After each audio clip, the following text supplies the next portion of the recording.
All right, I got some more lighting kits in and some more lighting parts. So it's time to continue on with the lighting projects. So everything that is existing over here is lit up to here, which is super cool. And has been a project for sure, but it's time to start working my way that way. I'm hoping to do a couple of buildings every month, and so maybe by the end of the year I can be all the way down there. Obviously once I get down towards that way, actually almost everything down that way is alt build, so that's gonna maybe take a little bit more thinking, a little more parts, and a little bit more time and money. But up to here, these are all available on kits. And so I have ordered the corner garage, I've ordered the bookstore, which its other half is over there. So I'll probably still throw lights in it a while, but it probably won't actually get lit up for a while. And I have assembly square. So I have these next 3 kits here, and I'm gonna work on getting this finished up too. We gotta get the corner and curb kind of cut in here to make the appropriate room for the corner garage there. And so there's a little bit of work to do there. I'm gonna clear all of this so that you know, that's all out of the way, and I can start kind of cleaning this area up as I go with lighting as well. I still need to decide what I'm gonna do up here. I'm still indecisive about this because I think this is too much to do every single one. That's gonna be a lot of light. I already feel like over here where these are, how many is this? I think this is 10, 2, 4, 6, 8, 9. Oh, that's a bad one. 2, 4, 6, 8, 10. Yeah. So these are 10 between, and I feel like that's already kind of a lot of light. And so these only being 6 between would be a whole lot of light, but I don't want to go to 10 because 10 is going to offset it from this look. So that's kind of weird. And so I feel like I would have to go to maybe like 12, which might be all right. But just, I gotta kind of figure that out real soon too, before I get too far. But first things first, I'm gonna pop this guy out, go ahead and get lights in there. And while that's pulled out, I'll pull out some of these curbs and stuff to get that figured out also. So let me pop that guy out and start to add some lights. All right, so I got all the lights put in, but I'm not super thrilled with how kind of dark it is here in the front. And so there's actually gonna be a really easy way to fix this. I'm gonna just slip, the bottom of these just have 2 of those like double-ended lighting strips underneath there.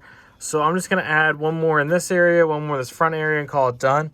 Everywhere else is pretty good. You can see there's lights on. Hi, buddy. Harley's like smelling the crap out of me. You can see the downstairs looks pretty good. But I think the upstairs just kind of needs that little extra bit to be able to see in there pretty well. So I'm going to go ahead and do that quick, and then we'll take another look at it. All right, there we go. That's much better. I stuck 1 of the big strips in there, and I stuck 2 of the smaller strips in here because there's that dividing wall in there. The other cool thing about this kit that I really kind of like is that they have used the wireless connection points between the floors, and so it's really easy to pop these on and off, and also makes for cabling to be really easy. And so that's true between this floor, this floor, this floor, and this floor. So that's super cool. I kind of modified this a little bit. My truck caught the bottom. I modified this so that I could move this around a little bit. And so let me lower this before this gets caught again. So that way I could put the truck kind of wherever I wanted, rather than making it so short. And I also put the main power off the inside point instead of off the truck. The main power is supposed to pull off the truck and not off the inside point. So I fixed that as well. And so I have it down to just a singular cable like I normally do. You can see here, it's currently just plugged into my strip for right now for testing purposes. And yeah, so I'm gonna go ahead and get the base plate ready over in the city so that, because I got to get the curbs cut out for these points here. And so let's go ahead and go work on that quick and get this placed into the city. All right, went ahead and got this placed in and locked in. I flipped the sidewalk over to being the ramp down, got those flipped over to the ramp down, got the lines going all the way out to the curb, got this finished up over here, and now I got to go ahead and add lights to this so I can get this side all closed up and done. Go ahead and place figs, and then start to assess what I'm doing out here. So let me grab some lights and some cabling and get that done. All right, so we got that all wired up. I threw on some stuff just to cover the studs there. This will get foliaged and kind of roughed in eventually. I need to kind of work out what some of this other area, mostly what's going to go here, looks like before I kind of work on that, because I want to make sure that it kind of fits with whatever's going on here, kind of works its way around. But got some figs placed, got some cars placed. The only thing I don't like about this, and there's nothing I can really do about it, is that this road on this way is narrower. It's one stud, actually it's 2 studs narrower, 3 studs narrower than out here, because it's literally the plate and minus 1 stud each. If you look out here, so there's the end of the plate, there's a whole nother brick plus 2 plates, and so you know, it's about 3 studs or so extra. Well, 2 studs outside the plate plus the extra stud on the plate, and so that's not nearly as wide there. So the cars look a little bit harder to pass there, and honestly, I might not put both of those there, just because it really kind of accentuates that narrowness there, and so I'll probably move them elsewhere once I kind of get. I have a lot of road here to cover, and this is pretty much all of my vehicles. So I need to make sure that I kind of space them out evenly. So they might not both end up there. I just kind of put them there because I cleaned them off. Everything in my room over here kind of has a slight layer of dust on it from when I fixed my water problem in my basement. But you know, so I've been wiping things off, so I just kind of put them over there because they were both wiped off and cleaned, and so they're just there for now.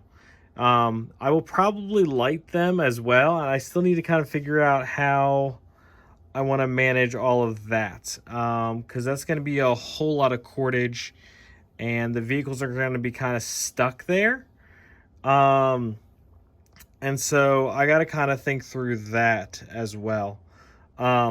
But that's another problem for later. I've also been starting to cap these with a 1x1 round plate.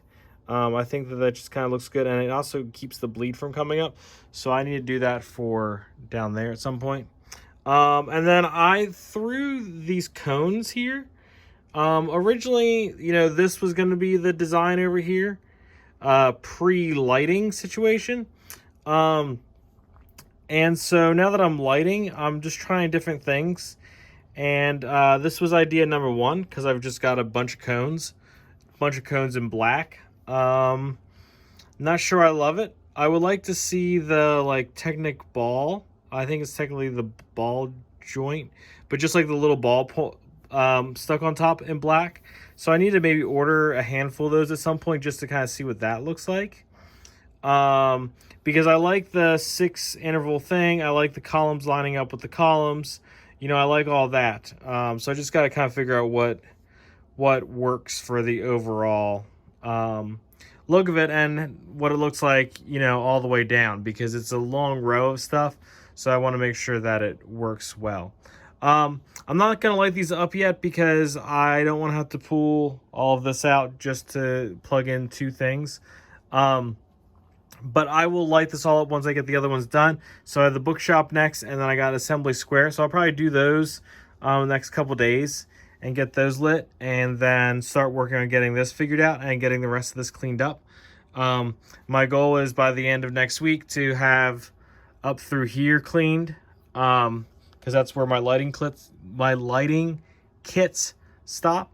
And so I like to go up through there, and then I would like to have this front kind of figured out at least. I don't know if I should have enough. I think I have enough parts to do all the lights up here as well. And so that would really go a long way for kind of cleaning up this area, because it just kind of has been bothering me that there's just kind of like stuff piled up here. And so I would like to work on that, getting that figured out. And then I will start kind of working on this as well and kind of continuing on down as I get lighting kits. And so obviously I have 2 more at least that have kits already available, 3 more pet shops down there. And then the rest of these are going to be built by hand, and so I will need to order just a bunch of parts, and that's just expensive. I usually, when I'm just ordering parts, I usually order about $200 to $250 worth of just parts to have on hand, because I don't know exactly what I'm going to need as far as cables and lengths and all of that. And so that will probably be a month's or 2 worth of purchasing. But yeah, so that's kind of where we are, and kind of what the plan is for the next little bit in this area. I really like that this is kind of now cleaned up, and we're kind of working towards getting stuff cleaned up, and it looks less of a mess, because the hot mess express is, I'm kind of over it. So yeah, so thank you for watching. I know this was kind of a quick video, not a whole lot of content in it, but this was kind of the crucial kind of next step in the project. So thank you for watching. Make sure you like and subscribe, and stay tuned for some more. Thanks, y'all.